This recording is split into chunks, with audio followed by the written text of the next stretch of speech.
नमस्कार बच्चों।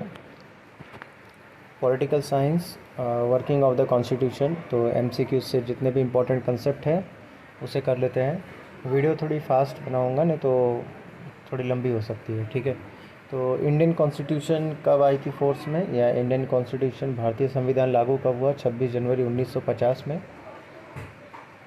The objectives of the Indian constitution का ऑब्जेक्टिव्स क्या था? Socialist, secular, democratic, Republic state. Bharat में जो डेमोक्रेटिक सिस्टम है वो कौन से नियम पे आधारित है? एडल्ट सफरेज, जिसका मतलब होता है 18 साल का व्यक्ति अगर है तो चाहे वो कोई भी जेंडर हो, कोई भी कास्ट हो, कोई भी रिलीजन हो, उसको वोटिंग करने का हक है। इसको बोलते हैं एडल्ट सफरेज। कभी कभी इसको यूनिवर्सल सफरेज भी बोलते हैं। पहले वोटिंग की आयु 18 साल 21 साल थी, उसे घटाकर 18 साल कर दिया गया। और 18 साल घटाने के कारण वोटरों की संख्या बढ़ गई, जिससे भारत दुनिया में लार्जेस्ट डेमोक्रेसी बन गया। भारत में जो डेमोक्रेसी और फेडरल सिस्टम है, या डिसेंट्रलाइज आप कह सकते हो, जिसका अर्थ ये होता है कि यहाँ पे एक सेंट्रल गवर्नमेंट है, स्टेट गवर्नमेंट है और लोकल सेल्फ गवर्नमेंट बॉडीज़ होती है। फिर जो लोकल सेल्फ गवर्नमेंट बॉडीज़ है, संविधान में इसको अमेंडमेंट करके बनाया गया था, संशोधन करके बनाया गया था। उस संशोधन का नंबर है 73 और 74।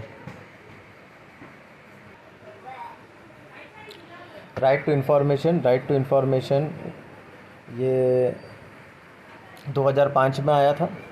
इससे जो गोपनीयता है वो कम हुई, रिड्यूस सेक्रेसी। और सन 2000 के बाद दो तीन जो महत्वपूर्ण राइट्स हैं वो है, एक right to information, right to education, जो 1 से 8वीं तक जो बच्चों को होता है, राइट टू एजुकेशन, और right to food security, national food security act. जो राशन मिलती है ना कम दाम पे, 2 रुपये किलो गेहूँ और 3 रुपये किलो चावल, ये राइट टू फूड सिक्योरिटी है, ठीक है। फिर राइट बेस्ड अप्रोच क्या? इसके पहले अब तक क्या समझा जाता था कि कोई भी अगर पॉलिटिकल पार्टी या कोई भी गवर्नमेंट आपके लिए काम करते, जैसे रोड बना दिया, ब्रिज बना दिया, तो समझा जाता था कि हाँ they are doing something better for us, and हम लाभार्थी है, ऐसा समझ लो, हम बेनिफिशियरी है। लेकिन 2000 के बाद, सन 2000 के बाद ये बिहेवियर चेंज हो गया, ये एटीट्यूड लोगों का चेंज हो गया।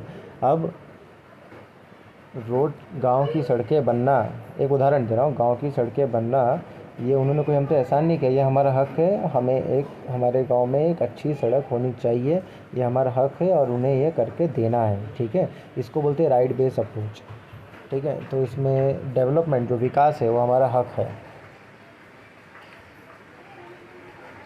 फिर भारत संविधान में कोई भेदभाव नहीं किया जाता किसी व्यक्ति पे, ना धर्म के नाम पे, ना भाषा के नाम पे, ना जन्म स्थान के नाम पे, ना उनके लिंग के हिसाब से, ना वो अमीर है गरीब है उस हिसाब से।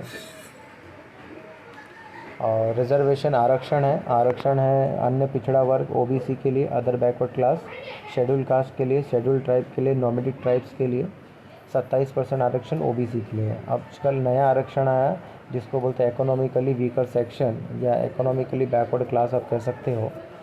तो इस प्रकार का आरक्षण दिया गया है।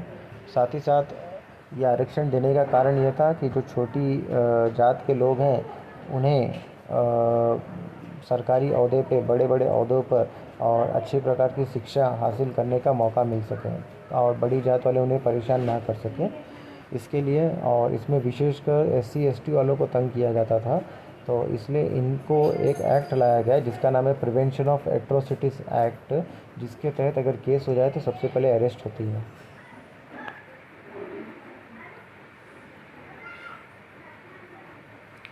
नेक्स्ट, फिर माइनॉरिटीज़, जो अल्पसंख्यक है, क्रिश्चियन, हिंदुओं को छोड़ के हमारे देश में सभी को अल्पसंख्यक कहा जाता है। तो अल्पसंख्यक को भारत संविधान ने एक, उनको बहुत सारे अधिकार दिए हुए हैं। फिर वुमेन के लिए 4 महत्वपूर्ण कानून है। एक तो है कि पिताजी और पति दोनों के प्रॉपर्टी में बराबर की हिस्सेदारी, और दहेज प्रतिबंध कानून, डाउरी प्रोहिबिशन एक्ट, और एक्ट अगेंस्ट सेक्सुअल हैरेसमेंट, यौन उत्पीड़न का, और डोमेस्टिक वायलेंस प्रोहिबिशन एक्ट, घरेलू हिंसा का। नेक्स्ट, 73rd 74th जो अमेंडमेंट है उससे लोकल गवर्नमेंट बॉडीज़ बनाई गई थी और उसमें स्त्रियों को 33% आरक्षण है। और ये भी छूट दी गई थी कि इससे ज़्यादा आरक्षण अगर आप देना चाहो तो दे सकते हैं। तो हमारी महाराष्ट्र गवर्नमेंट ने इस आरक्षण को 50% किया हुआ है, जो पूरे देश में सबसे पहले किया गया है। कुछ विशेष अमेंडमेंट, जो 26th अमेंडमेंट था वो 1971 में हुआ था।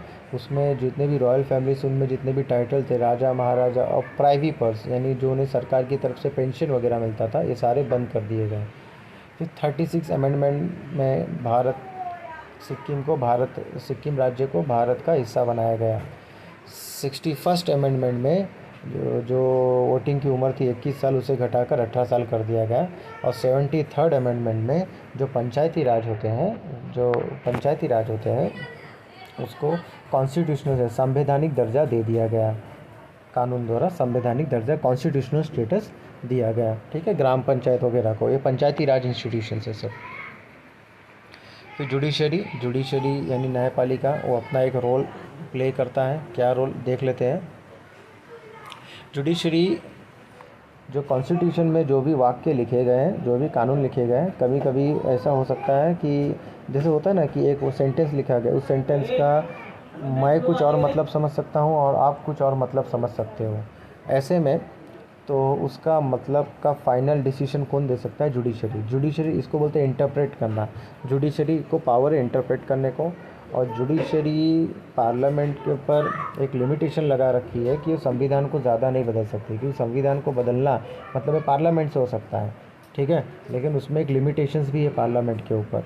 पार्लियामेंट बेसिक स्ट्रक्चर, संविधान का जो मूलभूत ढांचा है उसको नहीं बदल सकता। मूलभूत ढांचा बोले तो क्या होगा उसमें कि भारत का जो लोकतांत्रिक सरकार है, Republican and democratic form of government, उसको नहीं बदल सकता। फेडरल स्ट्रक्चर को नहीं बदल सकता, यानी central government, state government, local government रहेंगे। और पूरे भारत में एकता को प्रमोट करना, उसके लिए काम करेगा। और secularism and supremacy of the constitution, यानी संविधान सर्वोच्च है और संविधान सेक्युलर है। सेक्युलर यानी धर्मनिरपेक्ष।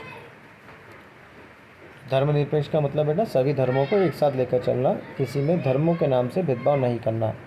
ठीक है। और जुडिशरी का काम है बच्चों का, इंसानों का, इन सब के अधिकारों की रक्षा करना, आदिवासियों के एम्पावरमेंट करना वगैरह। अच्छा, चलिए अभी एमसीक्यू चालू करते हैं। द एसेंस ऑफ डेमोक्रेसी का एसेंस क्या है? Decentralization of power. मतलब सबसे बढ़िया बात डेमोक्रेसी की क्या है कि सत्ता का विकेंद्रीकरण। अब यूनिवर्सल एडल्ट फ्रेंचाइजी क्या होता है कि 18 साल से ऊपर कोई भी व्यक्ति होगा, 18 साल या 18 साल के ऊपर, वो वोट दे सकता है। नेक्स्ट, राइट टू इन्फॉर्मेशन कब आया था? सन 2005 में। भारतीय सरकार किसके अनुसार काम करती है? कॉन्स्टिट्यूशन। औरतों और पुरुष और स्त्री दोनों का उम्र क्या वोट करने का? 18। कॉन्स्टिट्यूशन में अमेंडमेंट कौन कर सकता है? पार्लियामेंट। 73rd 74th अमेंडमेंट में किस लिए था? Local self government institution. कितना परसेंट आरक्षण दिया था? 33%। महाराष्ट्र ने कितना परसेंट दिया? 50%। सरकार के कामकाज को और पारदर्शी, ट्रांसपेरेंट किसने बनाया? Right to information. Good governance के दो मजबूत फीचर, ट्रांसपेरेंट और अकाउंटेबल। ट्रांसपेरेंट है पारदर्शिता, और अकाउंटेबल यानी जिम्मेदारी तय होती है कि किसने ये गलती की है। Dash has been the guideline to start new society based on social justice and equality. Guidelines किसमें मिला है कि रूपरेखा कि किस हिसाब से आपको एक समाज में एकता लानी है, सामाजिक न्याय लाना है, तो ये संविधान कॉन्स्टिट्यूशन में लिखा गया है। Dash is not included in the basic structure of constitution. Centralize power, हमारा डिसेंट्रलाइज पावर है, सेंट्रलाइज पावर नहीं है। ठीक है। सन 2014 में जो आम चुनाव हुआ था, आम चुनाव को जनरल इलेक्शन बोलते हैं। पहला जनरल इलेक्शन 1950 से 1951 के बीच में हुआ था। उसमें कितनी औरतों ने, कितनी स्त्रियों ने एमपी सांसद बने थे? 66।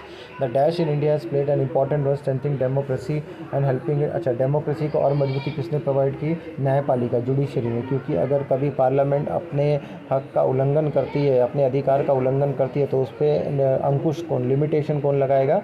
जुडिशरी।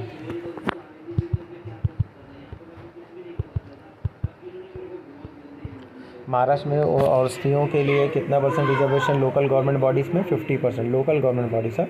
फिर इसमें औरतों के लिए कौन सा फेवरेबल है? Dowry prohibition act. कॉन्स्टिट्यूशन कब आया? 26 जनवरी 1950 में। ठीक है, उसको कॉन्स्टिट्यूशन डे भी कहते हैं। जैसे seen the means of progressive, अगर देश का समाज में न्याय लाना है तो कैसे ला सकते हैं, कॉन्स्टिट्यूशन से। भारत की जो डेमोक्रेसी है, don't people don't have directly, हम गवर्नमेंट में इन्वॉल्व नहीं होते, हम अपना एक नेता चुनते हैं और उसको चुनाव जिताते हैं, तो उसको बोलते हैं रिप्रेजेंटेटिव डेमोक्रेसी बोलो या इनडायरेक्ट डेमोक्रेसी बोलो, ठीक है। भारत में वोटरों की संख्या में क्वांटिटेटिव बदलाव, यानी नंबर क्यों बढ़ गए, क्योंकि वोटिंग एज को कम किया गया। Centralization of power is not applied for judiciary, ठीक है। डिसेंट्रलाइजेशन ऑफ पावर जुडिशरी के लिए डिसेंट्रलाइजेशन ऑफ पावर नहीं है। नेक्स्ट, डिसेंट्रलाइजेशन ऑफ पावर में क्या आता है, सेंट्रल गवर्नमेंट, स्टेट गवर्नमेंट और लोकल सेल गवर्नमेंट। सन 2000 के बाद कौन सा अप्रोच आया, राइट बेस्ड अप्रोच, यानी जो भी चीज़ आपको आजकल मिलता था वो आपका अधिकार है, उसको आपका अधिकार को मांग कर लेना पड़ेगा। Which of the following is not a criteria to establish social justice, ending discrimination in economic status of all citizens? Which of the following is cannot be counted as an effort taken in democracy, policy of industrialization? 73rd 74th में कितना percent reservation दिया, 33%। Provision के कुछ वाक्य का अगर मतलब में मतभेद है तो उसको कौन समझ सकता है या किसकी डिसीजन फाइनल होगी, कौन इंटरप्रेट कर सकता है, न्यायपालिका, जुडिशरी। बेसिक स्ट्रक्चर में क्या नहीं है, इकोनॉमिक एंड सोशल पॉलिसी नहीं है, बाकी federal structure, Republican, promotion of unity सब है। Which of following is not a feature of good governance, good governance का इसमें कौन सा फीचर नहीं है, अकाउंटेबल है यानी सबकी जिम्मेदारी है, इफेक्टिव एंड रेस्पॉन्सिव है, कम्युनल गवर्नमेंट। इस तरह हमारा फर्स्ट चैप्टर कंप्लीट होता है। वीडियो देखने के लिए धन्यवाद। जय हिंद।